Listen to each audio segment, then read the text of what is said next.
Oke, halo assalamualaikum warahmatullahi wabarakatuh. Selamat malam buat teman-teman semuanya, khususnya yang sudah ada di YouTube Solusi Hutang MB.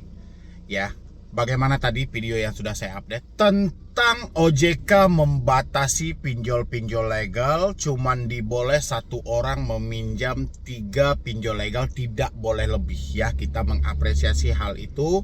Mudah-mudahan OJK juga bisa menertibkan soal pinjol-pinjol ilegal yang mana saat ini pada berlomba-lomba menjebol hal itu. Ya, tapi ingat, pinjol ilegal mungkin saja akan berubah jadi legal karena OJK juga mencabut moratoriumnya. Jangan lengah. Ya, walaupun OJK membatasi hal ini, tapi pinjol ilegal juga akan menjadi pinjol legal. Jadi hati-hati para penjebol pinjol ilegal, nanti pada masuk karung Anda semuanya. Oke. Kali ini yang mau kita bahas adalah sandiwara OJK mulai dimainkan gitu loh, antara OJK dan pelaku usaha jasa keuangan pinjol bersama Asosiasi Fintech Pendanaan Bersama Indonesia. Kenapa seperti itu, Bang? Anda boleh simak video ini sampai habis, terutama bagi Anda yang baru telat bayar, baru gagal bayar, tidak mampu bayar, baru jatuh tempo. Daripada disibukkan memikirkan kapan DC datang ke rumah, mendingan Anda pahami ini ada sandiwara yang sedang dimainkan, Anda yang akan dikorbankan di lapangan. Ya, tapi seperti biasa, yang belum mensupport channel ini silahkan disupport dulu, yang belum mendukung silahkan didukung dulu. Mudah-mudahan dengan supportan dan dukungan Anda, channel ini makin berkembang lagi. Dan yang mau bergabung di dalam grup WhatsApp, silahkan tinggal klik tombol gabung yang ada di bawah nama channel. Silahkan. OJK terbitkan aturan baru bunga pinjol pada November 2023. Ini seakan sandiwara kalau menurut saya. Kenapa sandiwara ini, Bang? Saya mau bacakan dulu berita ini buat teman-teman semuanya. Yang lain juga boleh memberikan tanggapan. Apa nanti yang Anda dapat, Anda isi di kolom komentar. Semoga bisa menjadi referensi juga bagi OJK dan masukan juga bagi OJK. Benar-benar ini akan direalisasikan ke lapangan, benar-benar di fakta dan akan diikuti. Oke? Bunga yang ditetapkan untuk tenor lebih dari 90 hari bervariasi maksimal 0,2%. Oke? Republik.co.id Jakarta, Otoritas Jasa Keuangan OJK segera menerbitkan aturan baru tentang besaran bunga pinjaman online atau pinjol yang dikenakan penyelenggara fintech P2P lending pada November 2023. OJK akan mengatur mengenai batasan manfaat ekonomi atau bunga dalam COJK yang direncanakan akan terbit pada bulan November 2023. Kata Kepala Eksekutif Pengawasan Lembaga Pembiayaan Perusahaan Modal Ventura, Lembaga Keuangan Mikro, Lembaga Jasa Keuangan lainnya OJK Agusman kepada media di Jakarta Rabu. Aturan tersebut dibuat sebagai respon atas dugaan adanya oknum yang menetapkan bunga hingga 0,8% per hari. Ketetapan bunga 0,8% per hari berlaku pada 2017 dan telah lama direvisi menjadi 0,4% per hari pada 2022 dengan tenor jangka pendek kurang dari 90 hari. Ya, ini tenor jangka pendek kurang dari 90 hari.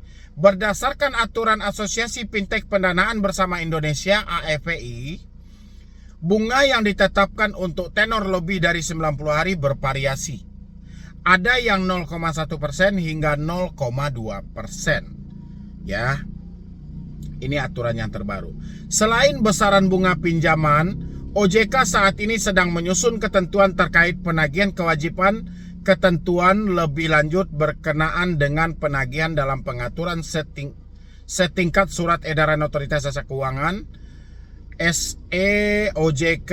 OJK sebelumnya mengatur tentang mengenai penagihan dalam pasal 102 hingga pasal 104 Peraturan OJK nomor 10 tahun 2022. OJK juga mewajibkan seluruh fintech lending untuk menyampaikan informasi biaya layanan dan bunga secara jelas kepada konsumen dan melakukan penagihan dengan cara yang baik sesuai dengan peraturan OJK. Sementara itu, investigasi terkait dengan dugaan korban akibat penagihan yang dilakukan oleh PT Pembiayaan Digital Indonesia atau ADA kami sedang dalam tahap penyelidikan.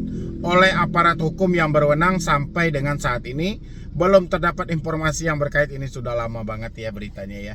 Tapi oke, saya mengapresiasi juga dengan aturan baru OJK. Semoga saja praktek di lapangan tidak menyimpang ya. Saya tidak pernah menyesal apapun aturan yang dibikin OJK. Tapi ya, praktek di lapangan selalu menyimpang. OJK membuat aturan berada di kantor, praktek pinjol melalui DC-nya ada di lapangan. Yang merasakan dampaknya masyarakat. Ketika masyarakat melaporkan kejadian itu kepada OJK, jawaban OJK robot yang menjawab. Selesaikan secara internal.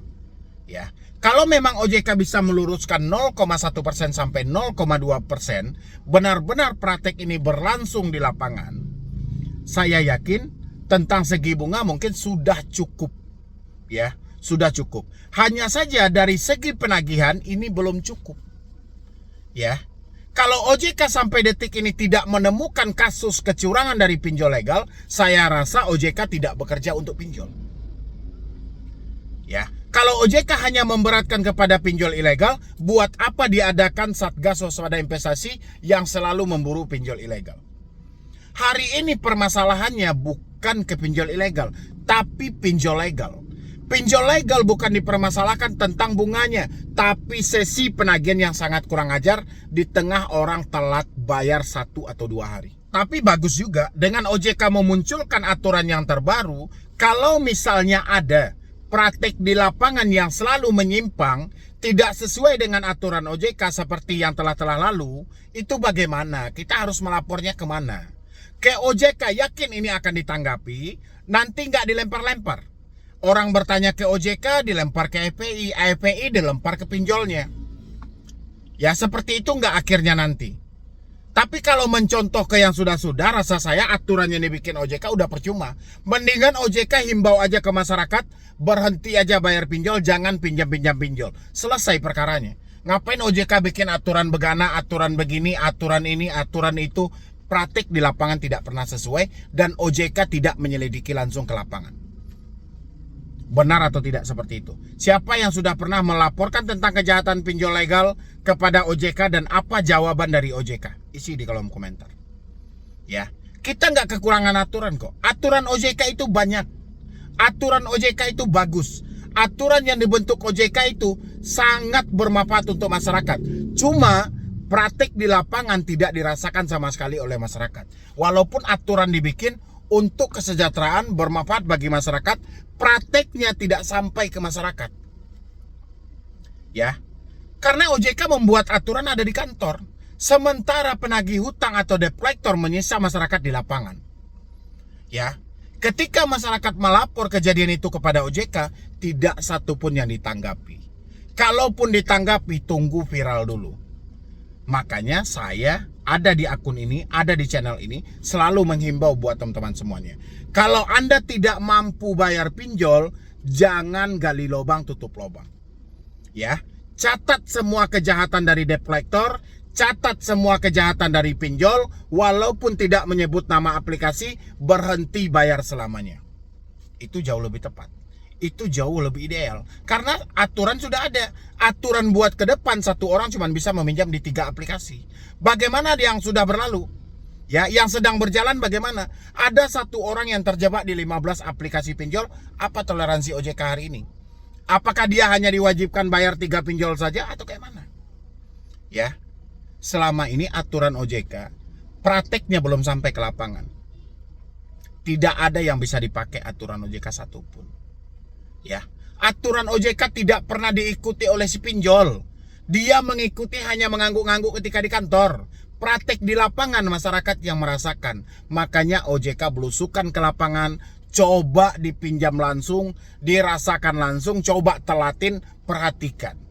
Ya, hadapkan ke masyarakat secara transparan, buktikan benar atau tidak. 101 pinjol OJK bisa uji coba semuanya.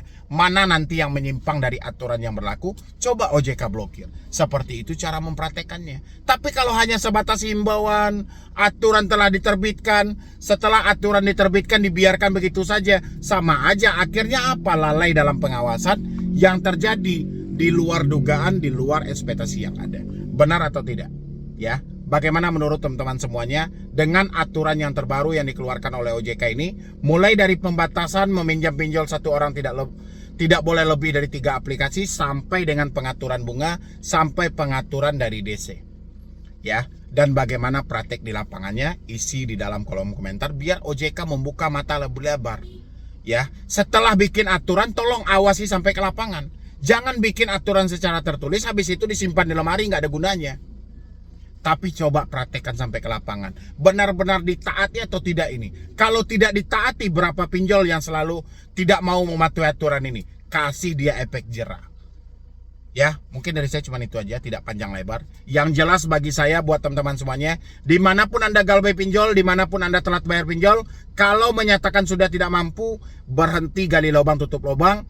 Lebih baik gagal bayar pinjol daripada Anda gali-gali lagi, pinjam talangan sana-sini, jual aset-aset, itu nggak penting. Lebih baik gagal bayar pinjol daripada gali lubang tutup lubang, risikonya cuma satu, BI checking.